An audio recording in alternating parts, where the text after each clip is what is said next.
Unit 14 biomolecules हमारा chapter का नाम और आर्टिकल है disaccharides.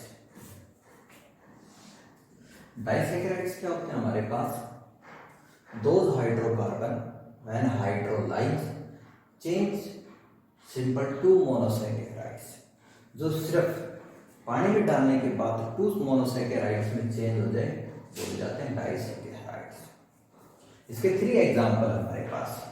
Number 1 sucrose, number 2 maltose, number 3 lactose. तीनों ही डाइसैकेराइड है। आज का टॉपिक हमारा सुक्रोज है। सुक्रोज पर हम काम करते हैं, पढ़ते हैं सुक्रोज। अब सुक्रोज हमने देखा है, सुक्रोज का formula C12H22O11, hydrolyse H2 in the presence of acid as sulfuric acid या HCl, and catalyst invertase divide into small monosaccharides C6H12O6 plus C6H12O6. This called glucose, this fructose. जब sucrose को हम 2 part में divide करते हैं तो 2 part hydrolyse करते हैं, 2 पार्ट में डिवाइड होता है, वन ग्लूकोज एंड फ्रक्टोज। अब अगर हमारे पास ग्लूकोज एंड फ्रक्टोज है और हमने प्रिपरेशन करनी है सुक्रोज की, तो हम क्या करेंगे? दोनों को ऐड करके उसमें से वाटर मॉलिक्यूल एलिमिनेट करेंगे। हमने इसमें वाटर मॉलिक्यूल ऐड किया तो 2 पार्ट में डिवाइड हो गया। अगर इन दोनों को ऐड करेंगे, जोड़ेंगे, तो वाटर मॉलिक्यूल एलिमिनेट होगा और साथ में हमें क्या मिल जाएगा? सुक्रोज। साथ अब चलते हैं स्ट्रक्चर्स। अब स्ट्रक्चर भी किससे तैयार होगी? Glucose and fructose. अब ग्लूकोज की स्ट्रक्चर हमने पढ़ी है, C एल्डिहाइड फॉर्म,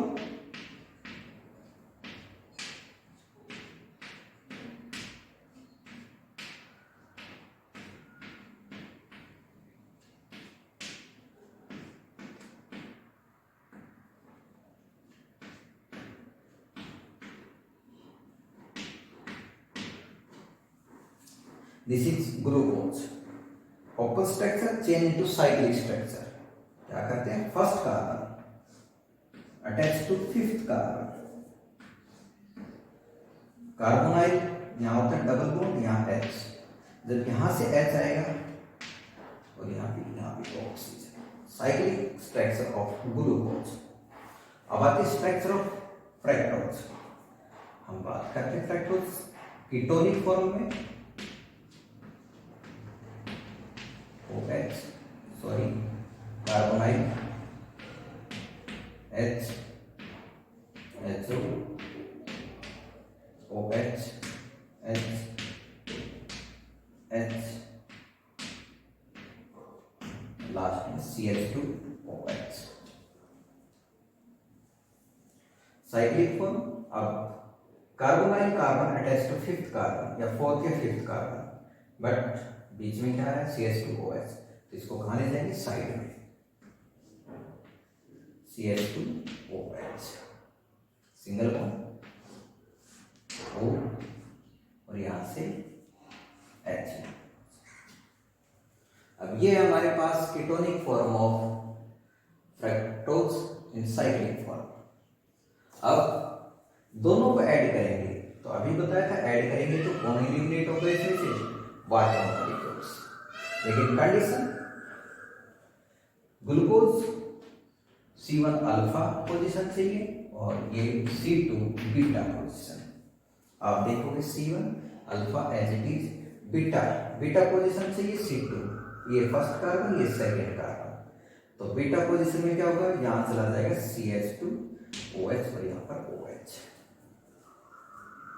अब दोनों को ऐड करेंगे, क्या हो जाएगा? यहां से water molecule element OH OH, H2O बाहर, क्या बच गया, दिस और सुक्रोज। वाटर मॉलिक्यूल दोनों कंबाइंड हो गए, कंबाइंड होते glucose and fructose combined change into sucrose. अब आप इसमें एक पॉइंट और देखेंगे, दो both monosaccharides have oxide linkage.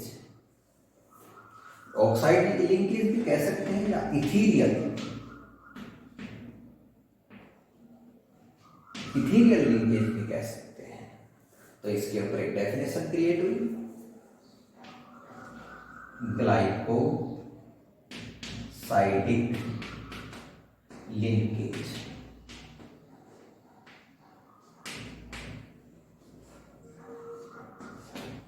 Glycosidic linkage तो क्या होती है वह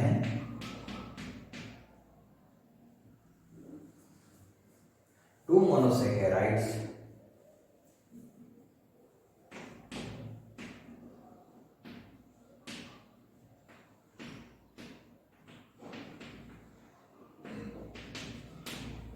joint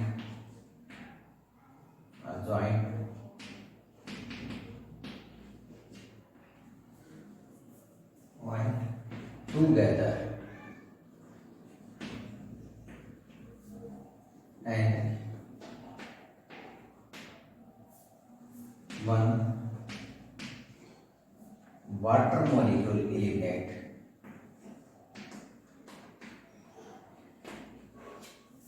and have ethereal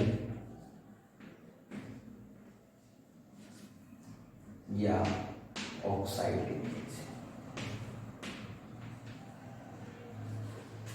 glycoside linkage क्या होता है, glycoside when two monosaccharide are joined together one water molecule eliminate and ethereal and oxide linkage are present।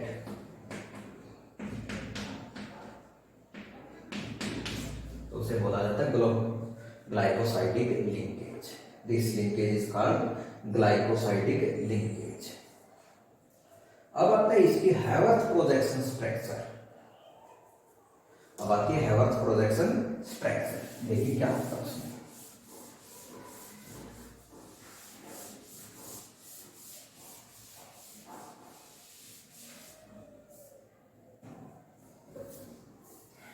Aldehyde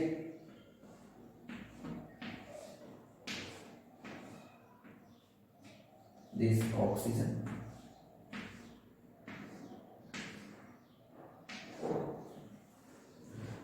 C1 alpha, alpha होगा तो H OH OH H H OH OH H CH2 OH H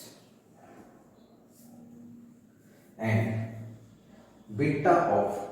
अब आपने देखा कि beta ये this structure जो glucose होता है एल्डिहाइडिक फॉर्म, इसमें यूज होता है पायरोनोज स्ट्रक्चर। दिस इज कॉल्ड पायरोनोज या हेक्सागोनल टाइप स्ट्रक्चर।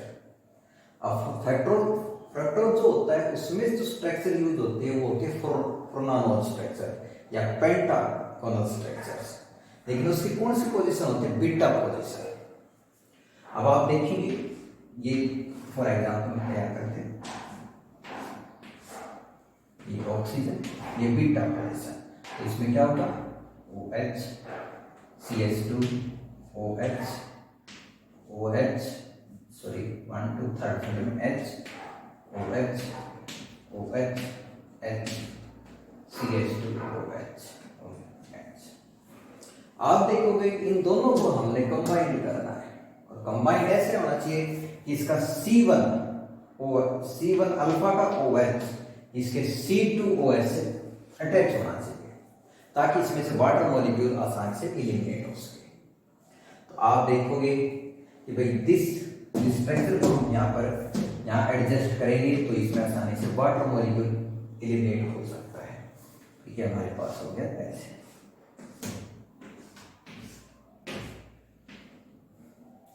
OH ये हो गया CH2OH, ये हमारे पास OH और यहाँ आ जाएगा H यहाँ H, यहाँ OH, और ये हमारे पास हो गया HCH2OH, और यहाँ से एलिमिनेट हो गया water molecule and O linkage या ग्लाइकोसाइडिक लिंकेज। ये थी सेकंड स्ट्रक्चर, हैवर्थ प्रोजेक्शन स्ट्रक्चर हमारे पास।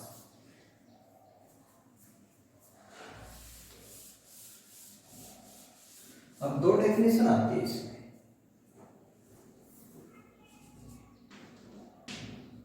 Non reducing and reducing. पहले नॉन रिड्यूसिंग।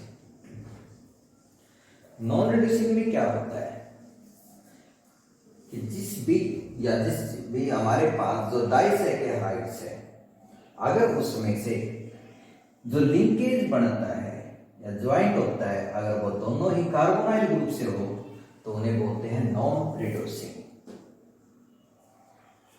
दो मोनो या disaccharide have linkage carbonyl group.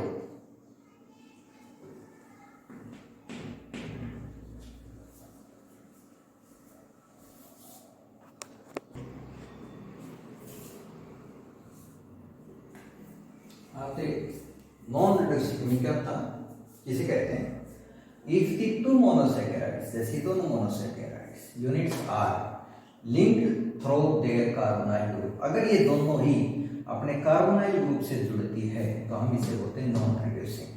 आपने देखा इसमें भी कार्बोनाइल ग्रुप है एल्डिहाइड और इसमें है कीटोन, तो this sucrose is called non reducing, इसको बोलेंगे नॉन रिड्यूसिंग। अब पॉइंट आता है रिड्यूसिंग। रिड्यूसिंग क्या होता है हमारे पास? रिड्यूसिंग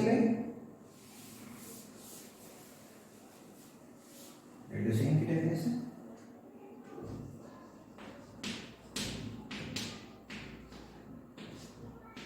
रिड्यूसिंग में क्या था? If the carbonyl group of any one of the two monosaccharides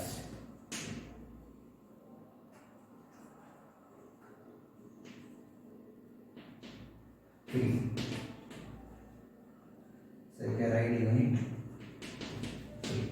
अब ये कहता है कि if the carbonyl group of any one of the two monos, दो में से कोई भी एक मोनोसैकेराइड्स का यूनिट क्या हो, फ्री, एक भी यूनिट जिसमें एल्डिहाइड या कीटोन कार्बोनाइल ग्रुप ना जुड़े उसे हम कहते हैं रिड्यूसिंग।